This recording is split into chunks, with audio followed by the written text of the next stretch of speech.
Hey guys, my back is really killing me. It is sore. Okay, so I decided to do this thing. I think it was about 2 weeks ago, where I was going to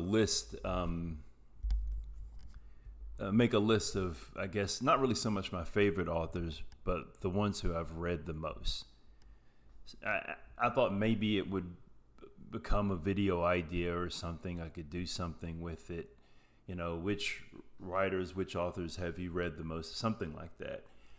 And this kind of went in a different direction than I expected. So, I pull out my notebook. This is the notebook I use for, my latest notebook I use for working on videos.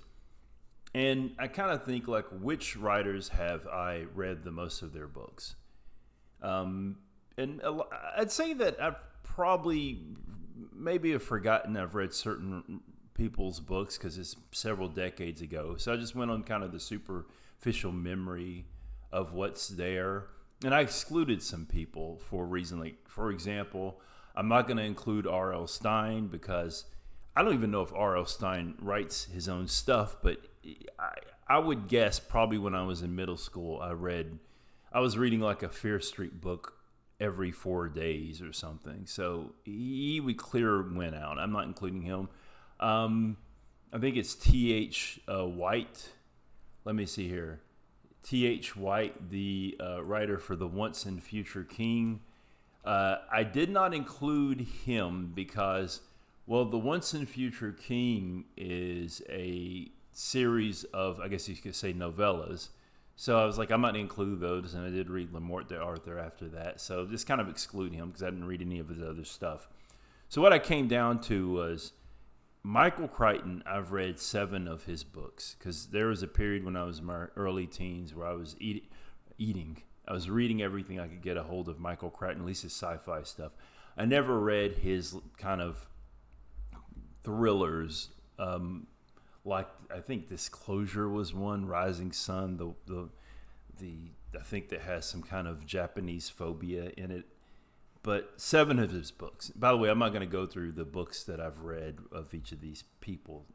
Kurt Vonnegut, who I started reading a little later in life, 5. And I'll imagine the next few years I'll probably complete Kurt Vonnegut, all of his works. I like Kurt Vonnegut. I didn't read a Stephen King novel until I was probably in my 20s, oddly enough. So I've only read 4 of his books. Actually, I will say which of his books I've read. I've read The Shining, Doctor Sleep, Holly, and The Running Man, which he wrote under Richard Bachman. So that's kind of a trend, not really surprising. And then there's Bret Easton Ellis. I think I read maybe 3 or 4 of his books, or 3 of his books. Let me get to my point here. Oh, yeah, and Philip K. Dick, 4 of his books. So there's several things I noticed. One, if you were to ask me what were your favorite books that you've ever read, and the funny thing is, they would not really, the authors would not appear on this list, which is kind of interesting. Like, for example, Toni Morrison. And from the top of my head, I've read Beloved and I've read Song of Solomon. And I'm like, well, why wouldn't I put her on her list, on my list, or not, why wouldn't she appear on my list? I like Toni Morrison. Why wouldn't I have read more of her stuff? And it's because it's heavy, and I realize that a lot. Like, it's pretty heavy. This stuff, it doesn't have the same visceral, emotional whatever with me that resonates. So I mean, you could say Ernest Hemingway. I've read 3 of his stuff, but I mean, it's kind of like, to me, it doesn't feel as really as heavy topics. Philip K. Dick, yeah, it deals with things like government surveillance and addiction, but it doesn't feel as heavy, right? But the thing that stood out to me is not only would my favorite authors not appear in here. I will say Vonnegut and Philip K. Dick are probably 2 of my favorite authors. But actually, one of my least favorite authors turned out to be the person who I've read the most books by, and that was Chuck Palahniuk, the guy who wrote Fight Club. I have read 14 of Chuck Palahniuk's books, and I haven't read a Chuck Palahniuk book in over a decade. So all of these are the ones that he wrote. Maybe even it's been more than a decade. I don't know when his last book came out. I haven't read a Chuck Palahniuk book in, I'd say, a decade. and I've read 14 of his books. His first book I read was Fight Club after I saw the movie in 1999. And then I just kind of just poured through them. And it was easy because, well, his writing style is very simple, but I think it was a moment in time when I was reading Chuck Palahniuk. And there's several things to say about this. One, and I may irk some people with this, it's kind of juvenile in what he does with his writing. And maybe I'm just not sophisticated to pick up on that, but it seems like so much of his writing is shock value, where he has these things. It's kind of like, there's actually one of his books, I think it was Haunted, where it's people sitting around telling stories and they're trying to like one-up each other in the story. And that seems to be kind of what Chuck Palahniuk does in his books. He's trying to one-up you with this kind of being, whether, I wouldn't say he can be crude, but shocking and kind of upsetting. But there seems to be no growth to it. It's like watching Kevin Smith. When I was a teenager, I liked Kevin Smith, but there was never growth to it. He never evolved. In fact, he got worse. You know, you don't learn how to do dynamic shots. You don't learn how to, you don't become a better director. And that's Chuck Palahniuk. And the other thing that's funny about Chuck Palahniuk is I think even within his own writing, he lacks a certain self-awareness. Like, I think there's one thing with writers is that if you read a writer, just like you consume anybody's work, their art, you learn more about them than probably they realize you're learning about them. And excuse me, one thing I remember hearing this story about years ago, he was doing an interview and he thought the woman who was interviewing him was going to out him for being gay. And he ended up outing himself. This is some years after Fight Club came up. Here's the thing. I am from a smallish type town. Something just popped up on my screen. Okay. I'm from a smallish type town. I say smallish type town. Not a small town, but definitely not a city, in the deep South. So I wasn't exposed to a lot of,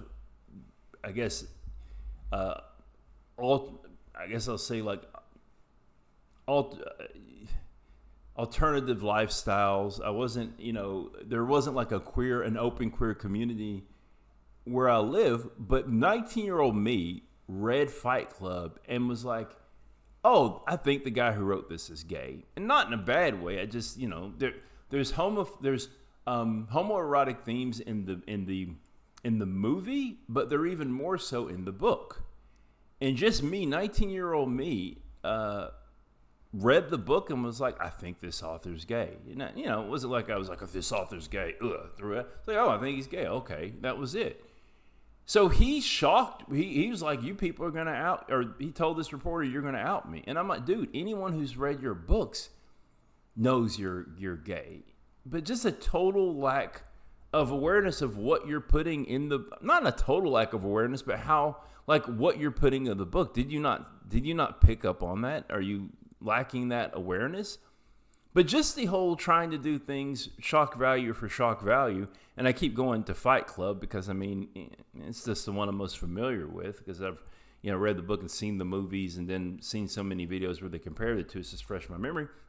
But in the book, the way they get the fat to make the soap is they go to Marla's mother who's getting liposuction and she mails it to them. That doesn't even make sense. That's just stupid. It's just stupid. It seems to be edgy for the sake of being edgy. Meanwhile, the movie, it's a comical scene where they're going to get the fat out of the dumpster. But there's something to be said about we're getting the fat from these rich a-holes and selling it back to them. That actually has some symbolism there. Something that, Chuck Palahniuk isn't going to have. There's symbolism in the book, but, it's definitely, generally speaking, that movie is better than the book. It's one of those cases where people often say, oh, the book is better. Now, the movie Fight Club is better than the book. Yeah. David Fincher is a better director than Chuck Palahniuk is a writer. And I should give credit to the screenwriter who wrote the screenplay for Fight Club, but there you go. Here's side note. Times where the movies are better than the book, I'm going to say Forrest Gump is another case where the movie is better than the book. And I'll say actually one more with a caveat. I will say that Annihilation, the movie's better than the book in isolation. Annihilation is part of a trilogy, and if you read the entire trilogy, I say the trilogy elevates the first book above the movie. But if you just read the first book in isolation, the movie's better. But anyway, if there's a point of me making this video other than me just kind of rambling, is like I just think it's funny that the person who I've read the most books of is the person who I would say is someone who I don't really particularly like as a writer. No growth, just kind of writing things for shock value, it seems to me. But I mean, if you like Fight Club, nothing wrong with that. I'm talking about the book. The movie's great. I enjoyed the book, and probably enjoyed a lot of his books when I was a teenager. You know, otherwise wouldn't have kept reading them. But you know, when you're a child, and when you become an adult, you put away childish things. Most childish things. Some childish things you got to keep. Like I guess like yo-yos. I got like a bunch of yo-yos. You see on the windowsill.